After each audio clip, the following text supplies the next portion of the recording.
Assalamualaikum warahmatullahi wabarakatuh. Ila hadratin nabiyil mustafa Muhammadin sallallahu alaihi wasallam. Wa ila muallifi hadzal kitab Syekh Abu Syuja', thumma ila syekhina wa murabbi ruhina Bayi Ahmad Marzuki, Bayi Ahmad Maimun Adnan, wa zawjatihi wa ahli baitihi al-mutawafin. أن الله أن يغفر لهم ويرحمهم ويعلي درجاتهم في الجنة وأعد علينا من بركاتهم ونفحاتهم. الفاتحة. أعوذ بالله من الشيطان الرجيم. بسم الله الرحمن الرحيم. الحمد لله رب العالمين الرحمن الرحيم مالك يوم الدين. إياك نعبد وإياك نستعين. اهدنا الصراط المستقيم صراط الذين أنعمت عليهم غير المغضوب عليهم ولا الضالين آمين. رب اغفر لي ولوالدي وللمؤمنين آمين.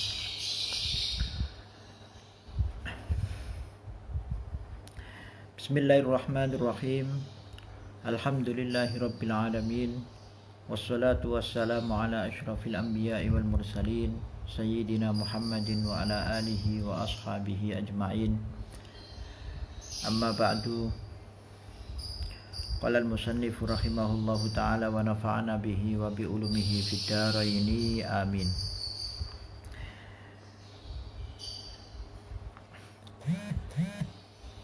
Alhamdulillahirabbil alamin. Pada pertemuan kita kali ini kita akan meneruskan ngaji kitab Ghaya wa Taqrib pada pasal selanjutnya, yaitu walladzi yanqudul wudu'a sittatu asya, halaman 6, halaman 5. Bismillahirrahmanirrahim. Faslun utawi ikilah fasal. Walladzi utawi perkara yang kudu kang batalaken apa alladzi alwudu'a ing wudu sittatu asya'a iku ana 6 suwiji-wiji. Pasal menjelaskan hal-hal yang membatalkan wudu. Hal-hal yang membatalkan wudu ada 6. Yang pertama, ma rupane barang kharaja kang metu apa ma minas sabilaini saking dalan loro, kubul lan dubur, jalan depan lan jalan belakang. Wan naumu lan turu sing nomor loro ala ghairi hayatil mutamakkini, ing atase liyane tingkah wong kang netepaken ing bokonge.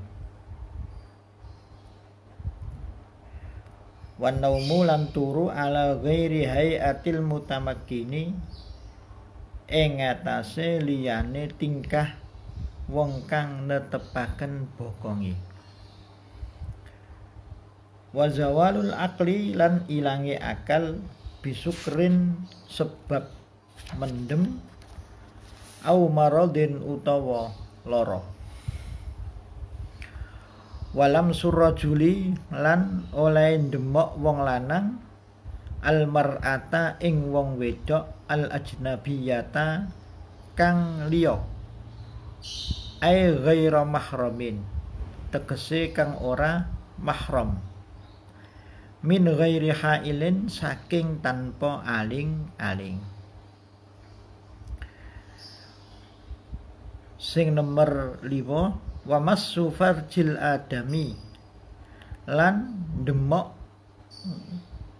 kemaluane anak Adam bibatinil kaffi kelawan jerone epek-epek tangan bagian jero.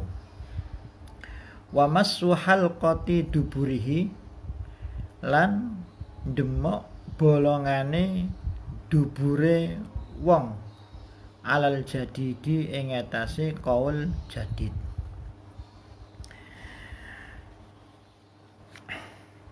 Pasal menjelaskan hal-hal yang membatalkan wudu.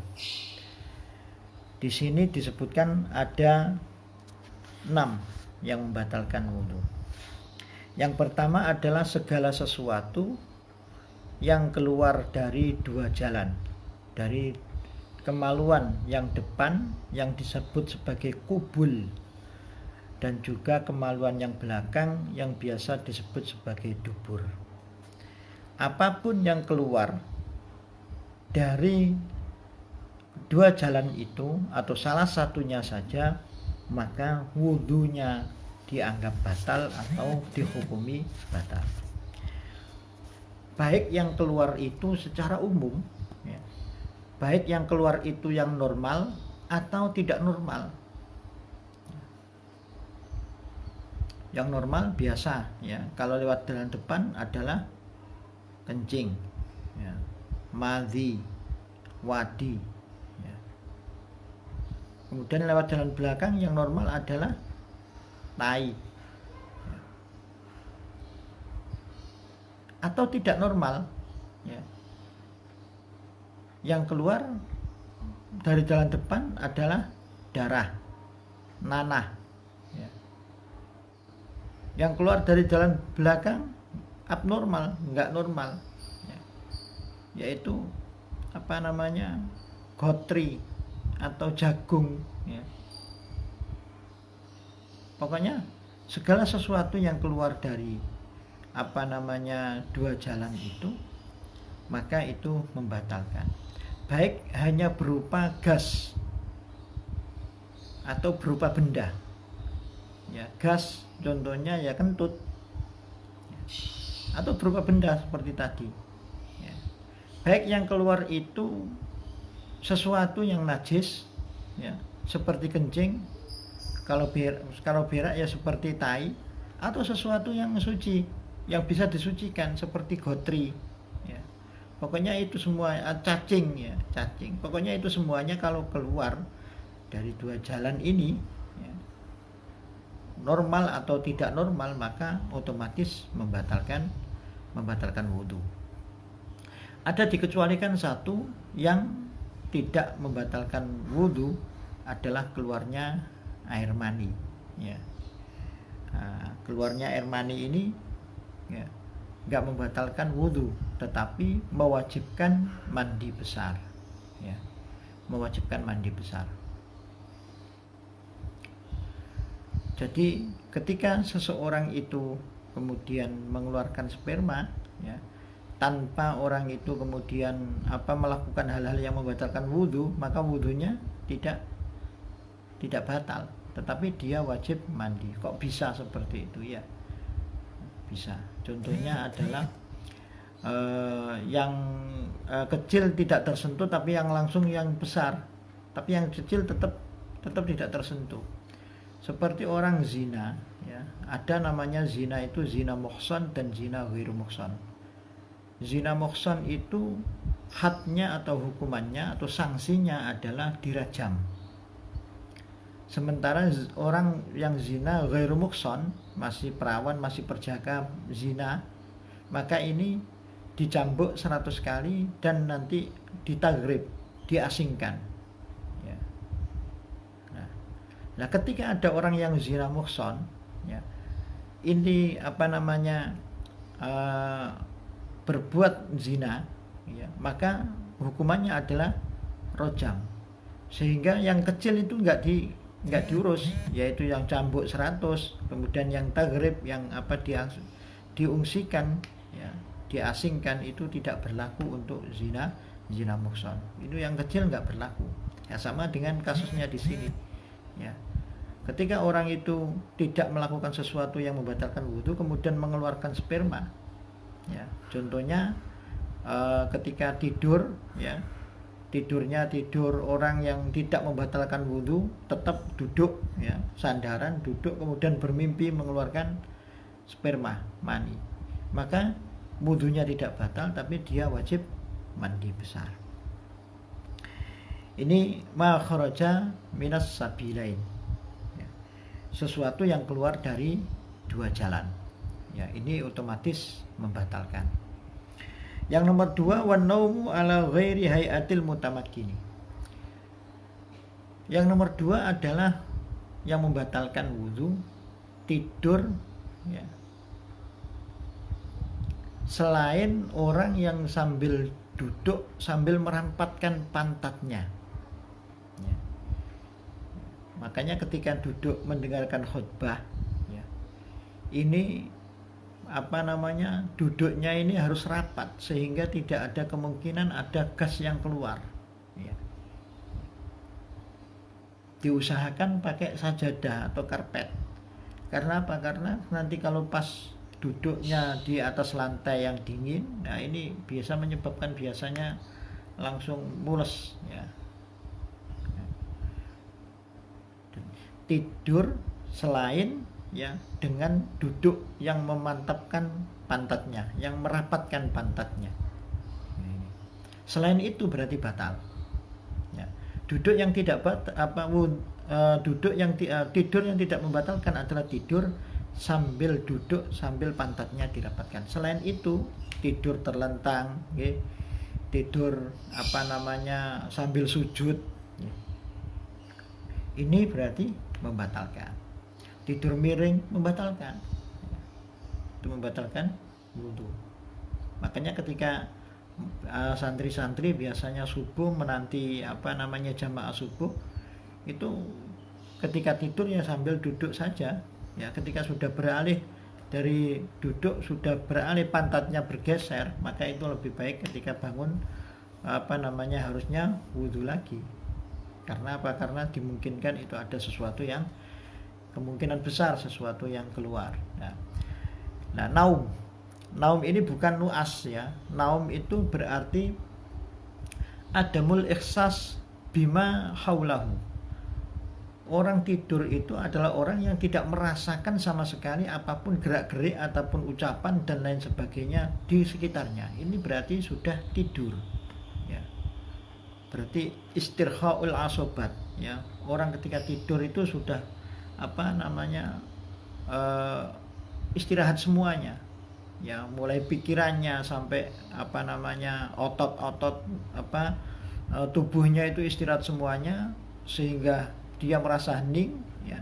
Kemudian tidak merasakan apapun, tidak mendengar apapun ucapan-ucapan orang sekitarnya. Ini berarti fi hukmil naum, orang ini berarti sudah tidur.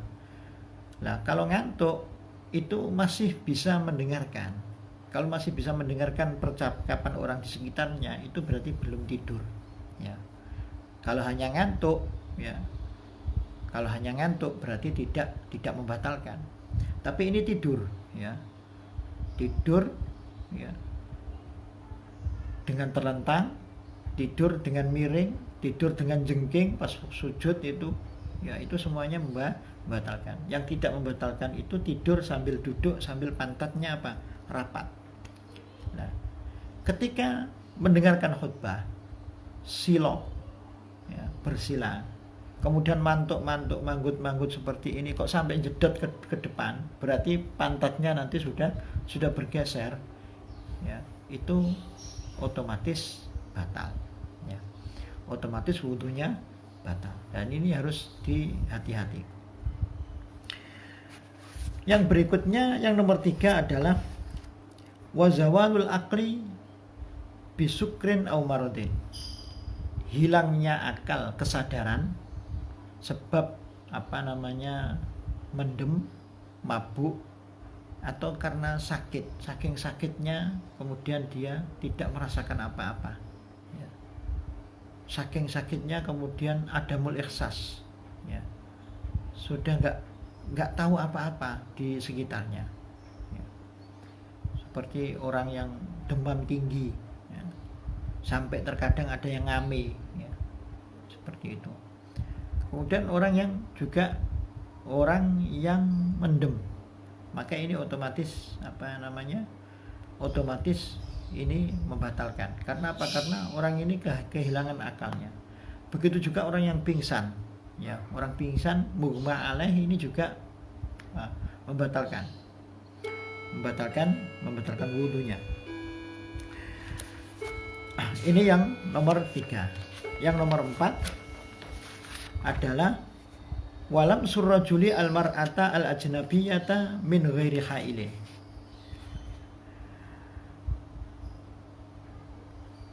jemoke wong lanang nggone utawa ketemunya kulit wong lanang karo wong wedok yang bukan mahram tanpa adanya penghalang antara ketemunya dua kulit tadi ya.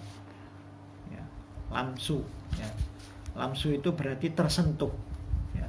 Tersentuhnya kulit laki-laki dan perempuan ya, yang bukan mahram, yang mana perempuan itu mustaha ya, ngepingini ya, mustaha, tanpa adanya hail, tanpa adanya pemisah. Nah, perempuan yang bukan, yang ajnabiyah atau bukan mahram ini berarti perempuan yang boleh dinikahi ya. Jadi pelanggaran mahram dan tidak mahram itu, wanita itu kalau boleh dinikahi maka itu berarti tidak mahram. Kalau wanita itu tidak boleh dinikahi maka berarti itu mahram ya. Contohnya adik wedok ya, mbak yu wedok. Nah, ini. Kemudian bebek dari ayah, bebek dari ibu. Kemudian mbah wedok ya, ibunya sendiri ya. Ini semuanya mahram. Karena apa? Karena haram untuk dinikahi. Atau karena musaharah, metua wedok ya. Metua wedok jadi mahram bagi laki-laki, bagi menantu laki-laki ya. Begitu juga yang menantu perempuan ini nanti jadi mahram ya, mertua laki-lakinya jadi mahram. Nah, kemudian ada lagi yang birodok ya, sesusuan, saudara sesusuan ya. Maka ini juga haram untuk dinikahi, maka ini mahram. Ketika bertemu kulit antara orang laki-laki dan perempuan yang mahram, ini apa?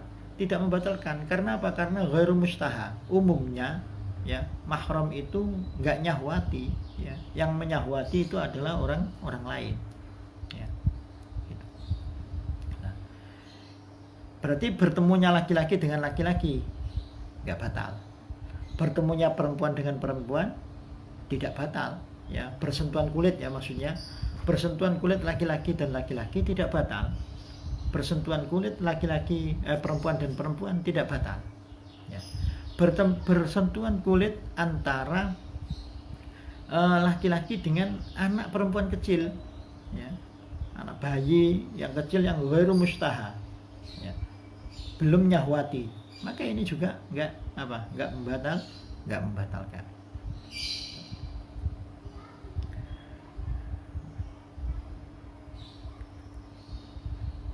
Min ghairi hailin, bertemunya dua kulit itu tanpa ada penghalang ya.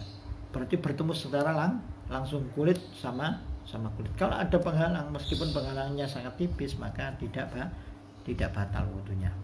Nah, ini walam surrajuli almar'atal ajnabiyata min ghairi hailin ya. Bertemunya kulit laki-laki dan perempuan yang bukan mahram ya, yang bukan mahram. Kalau mahram tidak batal tanpa adanya hail. Wa massu farjil adami bi batinil kafi, jemok kemaluan anak Adam bi batinil kafi, dengan telapak tangan bagian dalam. Telapak tangan itu ada bagian dalam, yaitu ini putih-putih ini ya, putih-putih ini yang tidak tampak ketika ditelangkupkan dengan tangan yang lain. Nah, ini yang tidak tampak ini berarti batinul kaf ya, ini yang tidak tampak. Nah, ini berarti batinul kaf ya. Ketika menyentuh kemaluan dengan yang tidak nampak ini ya, ini yang tidak nampak ketika di ini, maka itu membatalkan ya. Maka itu membatalkan. Bertemu langsung ya, bertemu langsung. Masu farjil adami bibatil kafi. Bagaimana dengan telapak tangan bagian luar? Oh, tidak batal. Dengan pojok ujung-ujung jari tidak batal ya. Kemudian dengan ngiringan gerigi, ngiringan tangan sendiri enggak batal ya. Yang membatalkan adalah bersentuhannya ini putih-putih di ini telapak tangan ini, ketika ini nggak kelihatan, menyentuh dengan yang nggak kelihatan, itulah barulah membatalkan. Ya, otomatis tanpa adanya penghalang, ya langsung, ya. Langsung. Ya. Wa masu halqati duburihi alal jadid, dan menyentuh kemaluan belakangnya sendiri, ya, kemaluannya sendiri, ya, mengikuti qaul yang jadid, ya. Jadi Imam Syafi'i itu mempunyai dua pendapat, yaitu pendapat yang pertama adalah qaul qadim, yang nomor dua adalah qaul jadid. Imam Syafi'i radhiyallahu anhu itu kenapa kok bisa mempunyai qaul atau pendapat lama dan pendapat baru? Ya, karena memang Imam Syafi'i ini ada beberapa fase ketika menetapkan posisi madhab Syafi'i itu ada dua fase. Pertama, Imam Syafi'i itu berada di Baghdad, ya. Berada di Baghdad, berinteraksi dengan ulama Baghdad, kemudian memperoleh ilmu dari guru-gurunya sendiri, kemudian munaqasyah ilmiah dengan berbagai madhab. Akhirnya di sana beliau di Baghdad ini kemudian beliau membuat kitab, ya, mengarang kitab, beberapa kitab. Ada kitab Al-Hujjah namanya, yang dikarang Imam Syafi'i ketika berada di Baghdad, ya.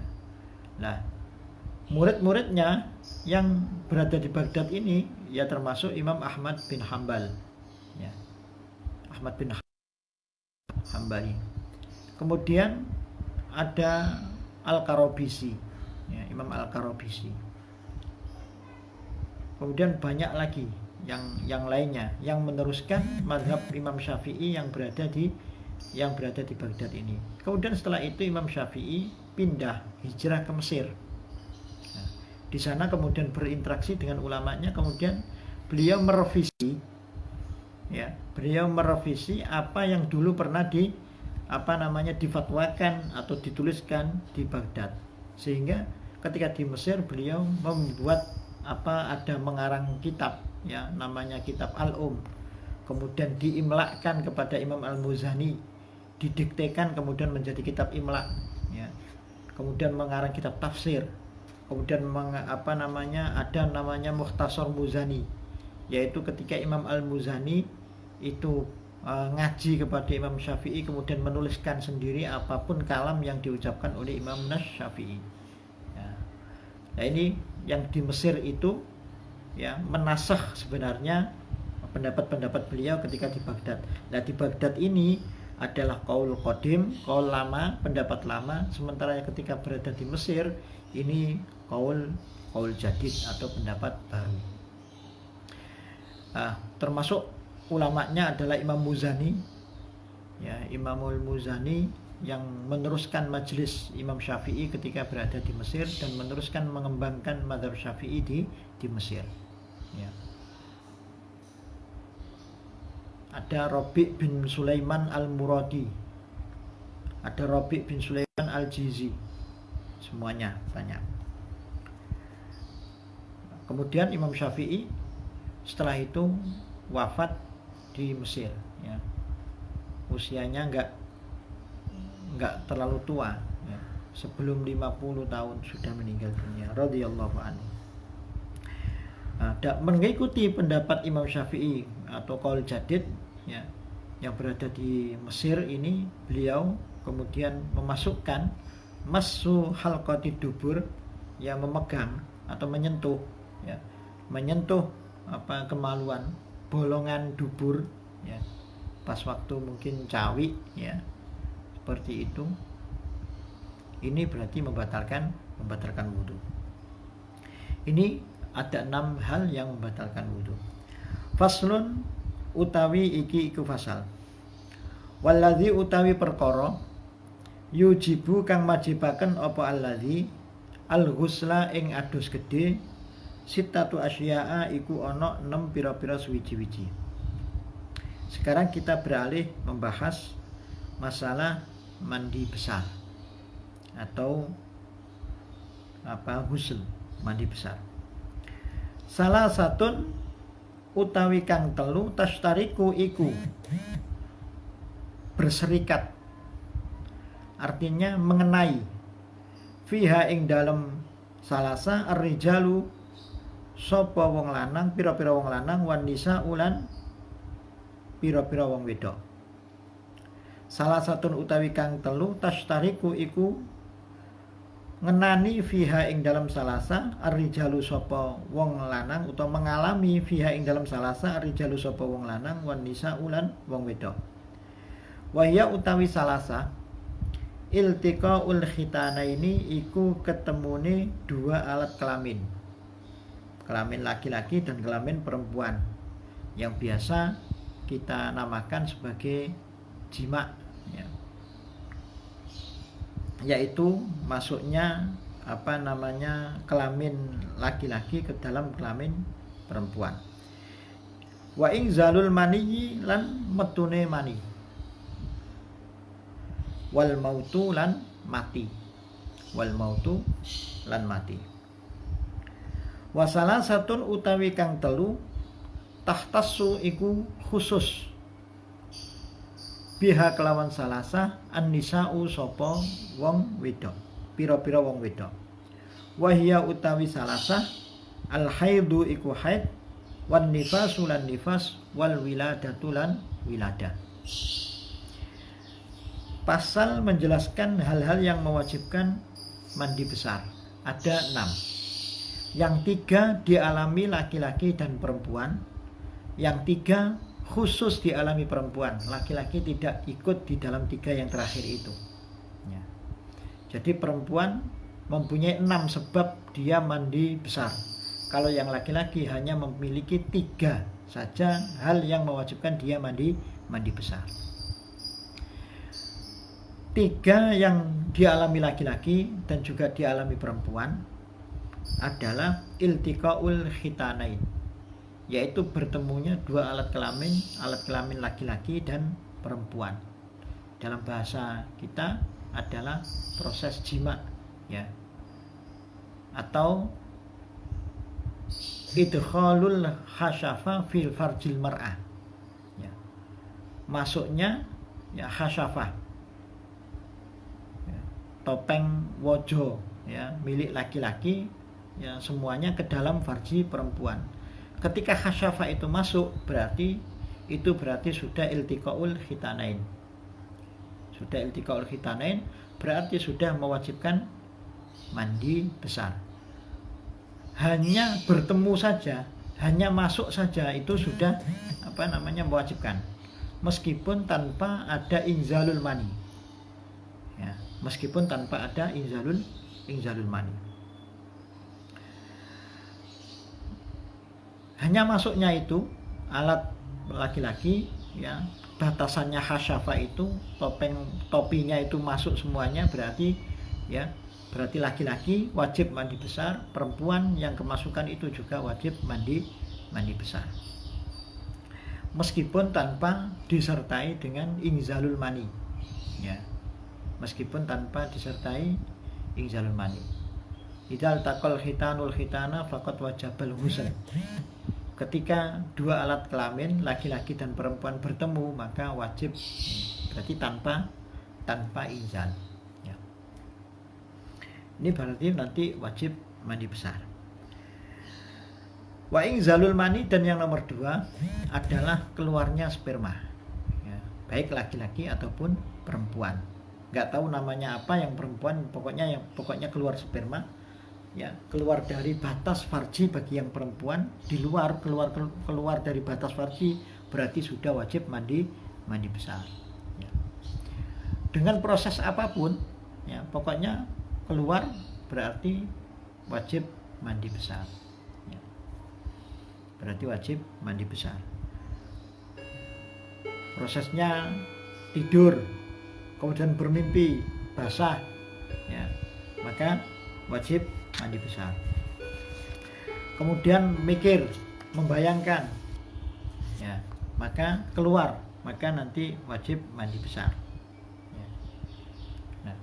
Nah, mani itu apa? Ya, mani itu ada mempunyai karakteristik sendiri. Ya. Yang keluar dari depan untuk laki-laki itu ada madhi, ada wadi. Ya. Dan juga perempuan juga seperti itu.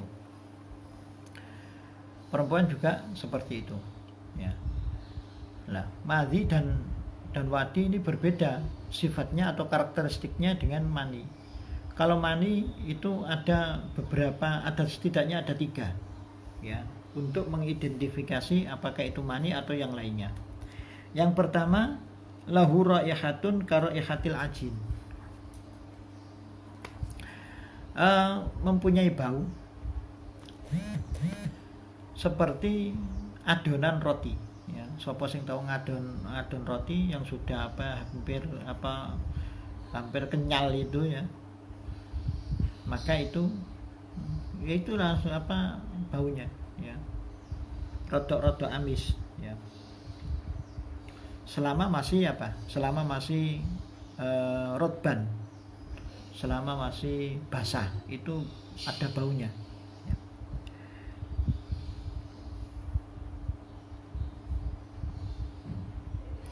Ketika sperma ini sudah kering ya, maka nanti berubah baunya, lebih mirip ke baunya telur ya, amis telur ya. Kalau masih basah itu lebih mirip ke adonan roti baunya ya. Tapi kalau sudah kering ini lebih mirip ke bau telur. Yang nomor 2, at-tadaffuq bidafa'at min ma'in dafiq ya, yakhruju min ma'in dafiq, yaitu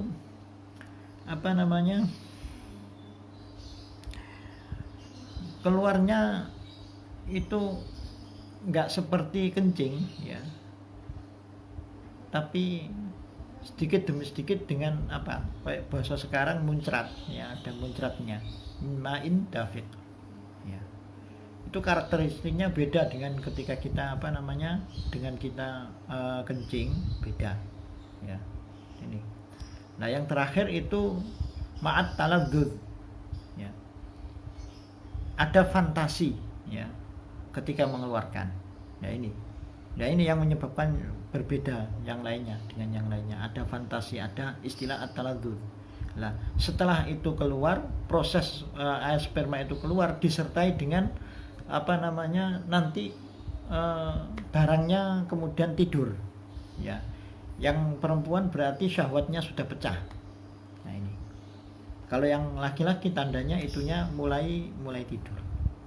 Nah, inilah yang mengidentifikasi sperma. Jadi itu beda karakteristiknya. Jadi nanti ketika bangun tidur kok ada telos ya, telosnya ini agak kental ya, kemudian ini dibau saja. Kalau masih basah baunya seperti baunya adonan roti, berarti itu otomatis ya kita anggap sebagai mani. Wal mautu, dan kematian ya, mati itu juga hadas besar ya, maka harus dimandikan ya.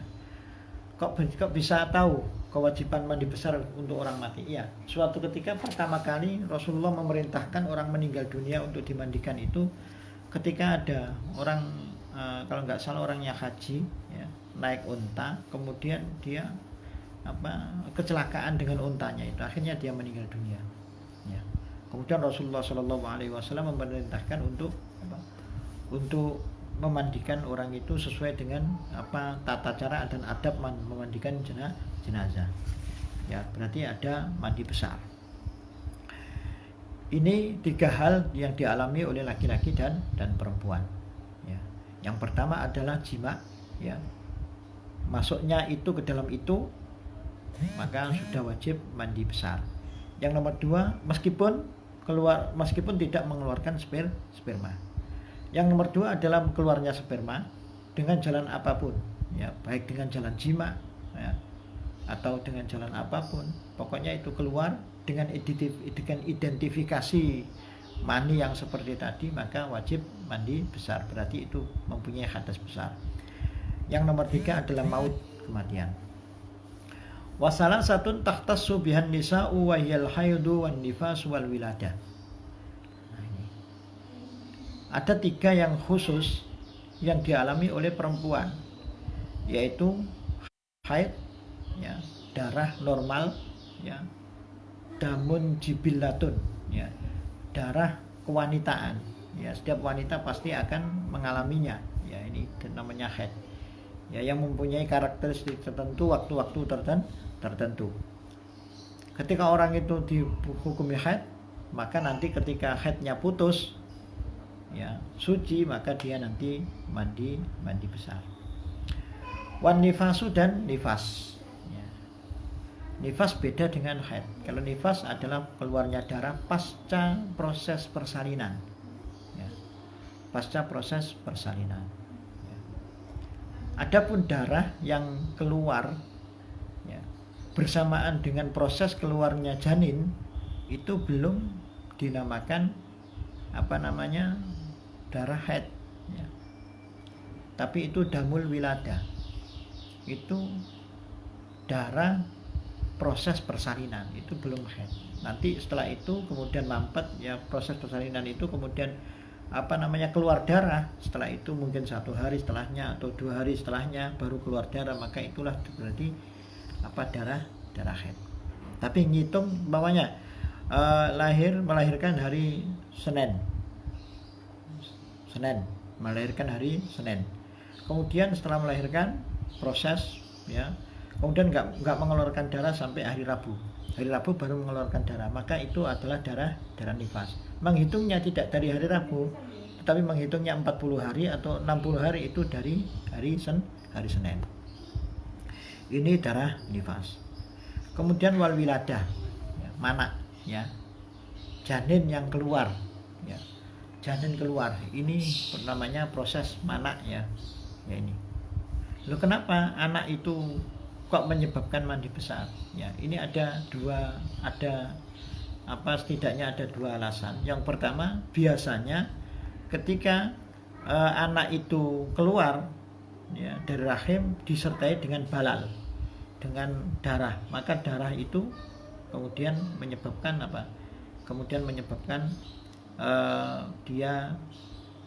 perempuan ini nanti mandi besar, ya. Ada yang mengatakan tidak, meskipun tanpa balal, keluarnya hanya janin saja, maka ini tetap mandi besar. Karena apa? Karena janin itu maniyun munaqad. Karena janin merupakan mani yang berbentuk. Lah, ketika janin keluar berarti sama dengan dia, perempuan ini mengeluarkan sperma, ya, karena memang janin dari mani. Itu alasan-alasan fuqaha. Tapi yang jelas, ketika seseorang perempuan mengalami nifas, mengalami haid, kemudian wajib mandi besar. Kemudian ketika nifas selesai 40 hari atau 60 hari selesai, maka dia nanti wajib mandi besar. Kemudian wiladah, ya, melahirkan, maka ini nanti wajib mandi besar. Faslun, utawi iki iku fasal. Wa faraidul ghusli, utawi pira-pira fardune adus gede. Salah satu asya'a iku telu pira-pira suwiji-wiji. An-niyatu siji niat. Wa izalatun najasati, lan ngilangaken najis. Ingkanat lamun ono apa najasah ala badanihi iku ing atase awake wong. Wa isalul ma'i sing nomor 3, lan nekaaken utawa nyampeaken banyu ila jami isya'ri, maring sekabehane rambut, wal basyarati, lan kulit. Fardu ketika seseorang melakukan mandi besar atau hal-hal yang harus dilakukan, ya, ada 3, yaitu yang pertama niat, ya. Niatnya adalah ketika berbarengan dengan awwalu juz'in maghsul. niat diletakkan atau terletak pada pertama bagian yang tersentuh air, tersapu air. Ya. Adapun niatnya biasanya adalah nawaitul husla liraf'il hadasil akbari. Ya, liraf'il hadasil akbari. Nawaitul husla liraf'il hadasil ngawannya langsung jeluruk ya, mari nawa itu langsung kerentek biur kerentek atine niat adus gede ya. Menawi nunggune kolam nunggune omah ya ketika ketika mengguyurkan air ke awal tubuhnya, maka ini sudah harus ada niat ya. Niatnya di mana? Niatnya di hati. Adapun nawaitul husla li raf'il hadasil akbar itu niatnya ya bisa di sebelum ketika membuka seluruh bajunya ya, itu diucapkan terlebih dahulu yang di lisannya untuk membantu kekuatan hati untuk untuk menghadirkan niat itu di dalam hati ketika pertama kali ada anggota tubuh yang terbasuh air. Wa izalatun najasati. Lah, ini masalah niat lagi ya. Masalah niat ini untuk baik karena haid, karena nifas atau karena wiladah, itu niatnya yang paling aman adalah menggunakan redaksi nawaitul husla liraf'il hadasil akbari ya, liraf'il hadasil akbari ya, itu saja. Itu bisa menyangkut haid, menyangkut nifas ya, ini yang lebih aman. Jangan kemudian sampai salah-salah ya, apalagi sampai bermain-main. Ini malah bisa tala'ub bidin, kata di dalam kitab Kifayatul Akhyar. Di dalam kitab Kifayatul Akhyar itu diterangkan seperti ini. Seandainya ada seseorang yang mau mandi besar karena dia memang wajib mandi besar, tapi kemudian dia mempermainkan niatnya. Mestinya dia mengatakan nawaitul ghusla li raf'il hadasil akbari, tapi dia mengatakan nawaitul ghusla li raf'il hadasil asghari, hadas kecil. Maka beliau di dalam pengarang kitab Kifayatul Akhyar itu mengatakan hadza mutala'ib bidin. Orang ini mempermainkan agama, mempermainkan ibadah. Tak boleh, ini berdosa. Ya. Ya. Dan itu ketika itu diniatkan sungguhan, maka hadas akbarnya, hadas besarnya nggak akan hilang. Karena apa? Karena salah niat. Sama juga ketika perempuan ya, ketika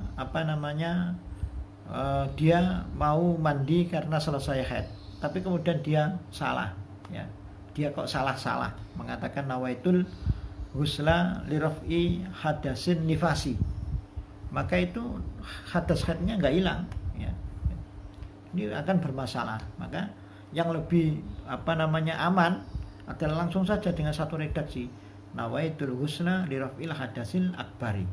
Hadas akbar, hadas besar berarti mencakup sebab haid, sebab nifas atau sebab yang lainnya. Ini. Sehingga tidak dinamakan tala'ub bidin ya, mempermainkan agama. Yang berikutnya wa izalatun najasati in kanat ala badanihi. Ya. Jadi sebelum proses memandikan proses mandi besar, itu jika dirinya kok jibrat najis, maka dihilangkan terlebih dahulu ya. Kok tidak dihilangkan terlebih dahulu, langsung digebyur saja bersamaan dengan awwalu ghuslin, maka itu hadasnya masih belum hilang. Karena apa? Karena gebyuran itu hanya menghilangkan najis. Nah, gitu. Berarti harus ada gebyuran lagi untuk benar-benar menghilangkan hadas besarnya. Tapi itu ingkanat ala badanihi, jika najis itu ada di tubuhnya. Kalau sekarang ya mungkin hanya orang-orang tertentu saja ya yang ada. Ya contohnya lagi yaitu ya malam bermimpi bangun kemudian berak. Ya, maka setelah berak ya wajib untuk membersihkan beraknya terlebih dahulu, kemaluannya dibersihkan. Ini wajibnya. Wa isalu jami'il sya'ri wal basyarati. Wa isyarul ma'i ila jami'i sya'ri wal basyarati. dan menyampaikan air ke seluruh pok-poke rambut, ulu dan semua kulit ya.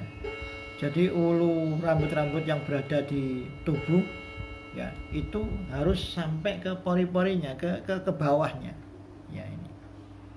Ini harus ya, harus tersapu semuanya ya, tidak boleh ada yang kelewatan. Kemudian seluruh kulit ya, makanya mungkin ada perempuan yang agak berbadan lebih ya, itu terkadang lempitan perutnya, lempitan lempengnya itu perlu dibuka semuanya. Nah, ini. Kemudian udel ya ini. Maka ini. Kemudian bagi sayyib, orang yang sudah tidak perawan, ketika orang itu mau mandi besar, maka dia harus jongkok. Ya, yang terlihat itu yang harus terkena air. Ya. Kalau perawan enggak, ya. Nah, yang terlihat dari orang yang tidak perawan itu harus terkena air dari kemaluannya. Karena apa? Karena itu fi hukmi dzahir. Yang nampak itu ya adalah fi hukmi dzahir, permukaan yang wajib terkena air ketika mandi besar. Ya.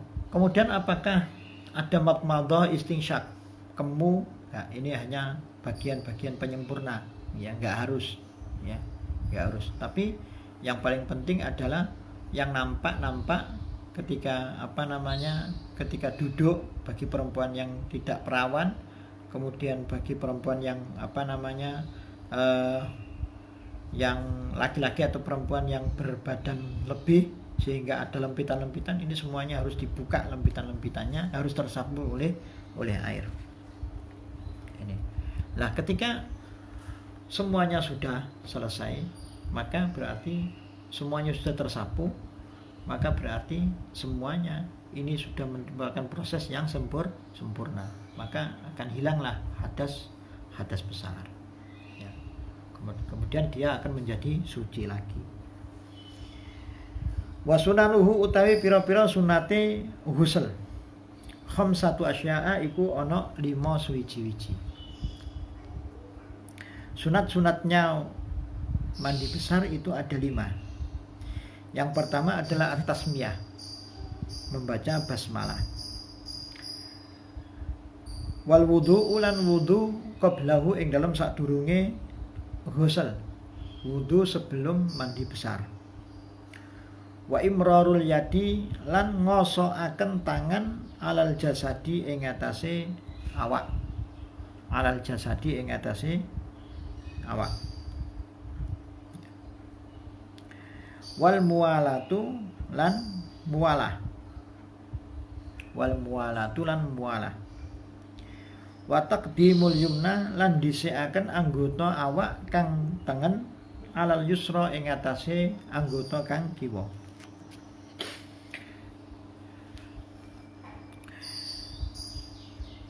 Sunat-sunatnya mandi besar ada 5. Yang pertama adalah tasmiyah, membaca basmalah. Ya, ini berarti mungkin sebelum orang itu masuk ke masuk ke WC, masuk ke ke tempat mandi, ya. Ketika mungkin di pintunya kemudian membaca Bismillahirrahmanirrahim, Allahumma inni a'udzubika minal khubuthi wal khaba'is dan lain sebagainya itu. Ya. Pokoknya memulai ghusl ini dengan membaca tasmiyah. Wal wudu'u qablahu, sebelum mandi itu sunat wudu. Nah, ini. Nah, ini sunatnya, ya. Ada yang mengatakan lebih baik mana? Sebelumnya atau akhirnya? Jadi sebelum mandi itu nggak pakai wudu, tapi setelah mandi akhir ini pakai wudu. Dalam mazhab Syafi'i ada 2 cara untuk memperoleh kesunatan wudu sebelum mandi besar ini, yaitu yang memang mandi besar terlebih dahulu sebelum melakukan wudu.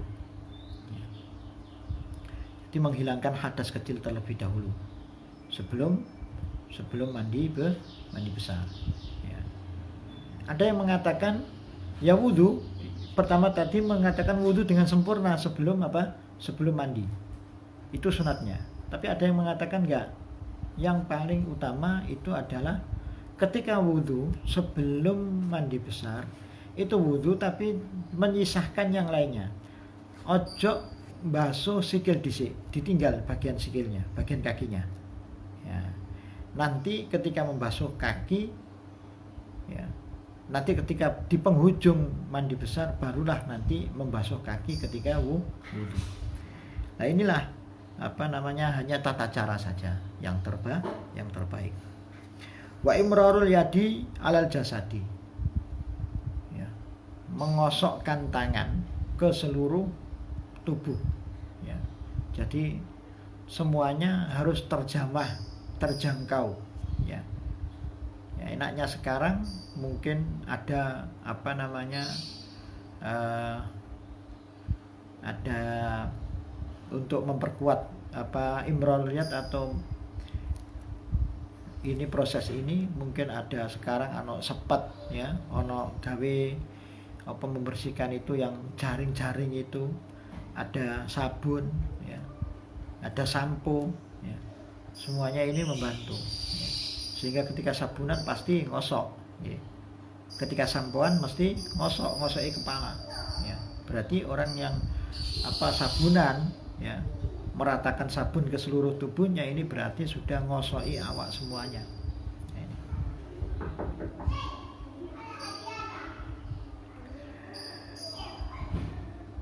Wal mualatu dan mualah. Mualah itu adalah berturut-turut. Mualah itu berturut-turut. Ya, berturut-turut ini sunnah. Ini hanya sunnah, ya. Seperti kemarin ketika wudhu juga sunnah, ya. Nah, mualah di sini di mandi besar ini artinya adalah boleh menyicil, ya.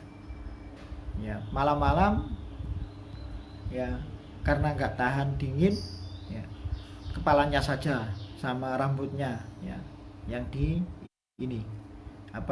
yang dibasuh dengan niat, ya, kemudian ditinggal turu, sesuk subuh karek nambahi selain kepala, ya, selain rambut dan lain sebagainya. Ini boleh. Karena apa? Karena mualah di sini hanya sifatnya sunnah. Wa taqdimul yumna, dan mendahulukan yang kanan alal yusra, ya. Jadi proses mandi besar ini sama dengan sebenarnya proses untuk saat memandikan jenazah. Ya. Ini ada ada taqdimul yumna alal yusra, mendahulukan anggota yang kanan dan mengakhirkan anggota yang kiri. Faslun utawi iki fasal, wal ightisalatu utawi pira-pira adus gede, al masnunatu kang den sunataken sab'ata asyara iku ana 17 huslan apane adus gedene. Nah, sekarang setelah kita membahas mandi yang sunnah, mandi yang wajib yaitu mandi karena hadas besar tadi, sekarang kita akan membahas mandi besar, ya. Ya, yang sunnah, ya. Mandi besar yang sunnah. Ghuslul Jum'ati siji adus krana nekani Jumatan. Ya. Wal idaini lan krana nekani id loro, Idul Fitri lan Idul Adha. Wal istisqai lan krana salat istisqa, salat njaluk udan. Wal khusufi lan krana nekani salat gerana bulan. Wal kusufi lan nekani salat gerana matahari. Wal ghuslu lan adus gede min ghuslil mayyiti, saking ngadusi mayit. Mandi besar karena telah memandikan mayit. Wal kafiru lan wong kafir idza aslama nalikane masuk Islam. Wong kafir nalikane masuk Islam sunat mandi besar. Wal majnunu lan wong gendeng.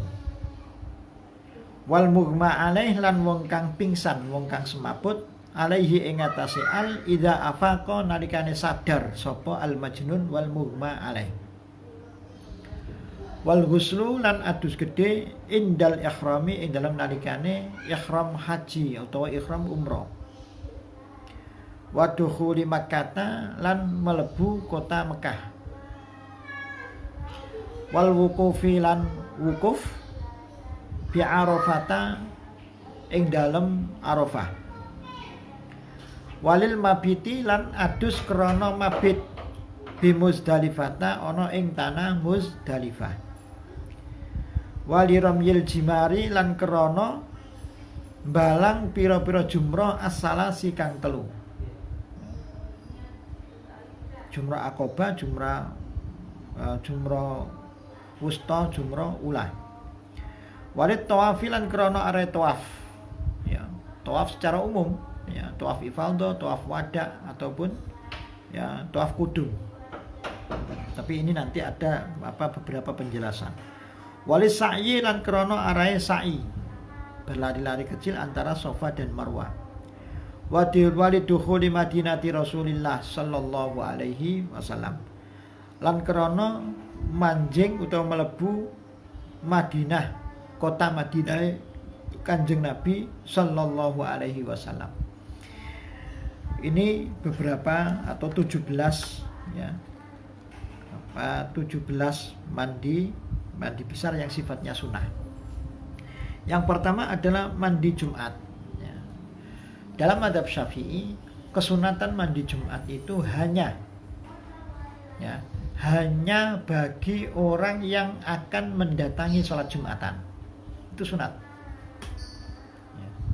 Jadi wanita yang memang tidak wajib ya, untuk Jumatan ini juga ketika hari Jumat itu nggak sunat untuk